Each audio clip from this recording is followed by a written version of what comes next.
জনাব তারেক রহমানকে এই হাইকোর্টের দেওয়ার যে 7 বছরের সাজা এবং 20 কোটি টাকা জরিমানা, এই জরিমানা থেকে ওনাকে অব্যাহতি দেওয়া হয়েছে এবং ওনার বিরুদ্ধে অ্যাপিল বিভাগ সাক্ষী পর্যালোচনায় এবং মামলার বিষয়াদি আলোচনা করে ওনার বিরুদ্ধে মামলার কোনো অফেন্সের কোনো ইনগ্রিডিয়েন্ট পাওয়া যায় নাই এবং ওনাকে এই মামলার দায় হতে অব্যাহতি দেওয়া হয়েছে এবং ওনার যে সম্মান এবং অবস্থান ক্ষুণ্ণ হয়েছে সেটিকে ফেরত দিতে বলা হয়েছে।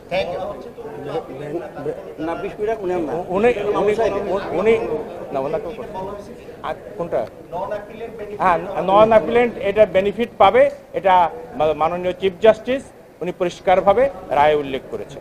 2002 সালের একটা রিপিল্ড আইনে এই মামলাটা করা হয়েছিল এবং তারেক রহমান সাহেবের বিরুদ্ধে কোনো অভিযোগই নাই।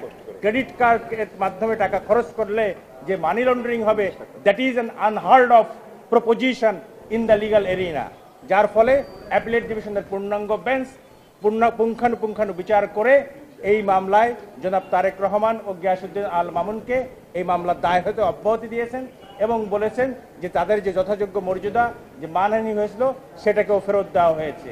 এখানে একটা কথা বলে রাখি, সেটা হচ্ছে যে আপনারা জানেন যে যখন তারেক রহমান সাহেব এই মামলার দায় থেকে অব্যাহতি দেওয়া হয়েছিল ট্রায়াল কোর্টে, তখন সেই বিচারককে ওই অবস্থায় দেশ ত্যাগ করতে হয়েছিল।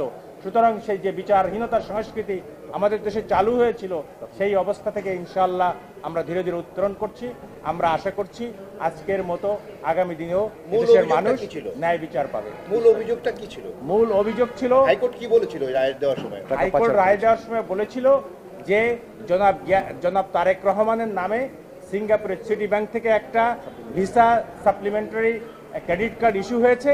এই ক্রেডিট কার্ড দিয়ে উনি একটা বিমানের টিকিট কেটেছেন এবং কিছু চিকিৎসার টাকা খরচ করেছেন।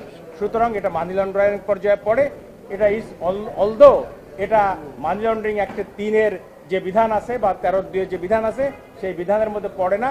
মোটামুটি বলতে পারেন যে গায়ের জোর করে একটা সাজা তারেক রহমানকে দেওয়া হয়েছে। Thank you.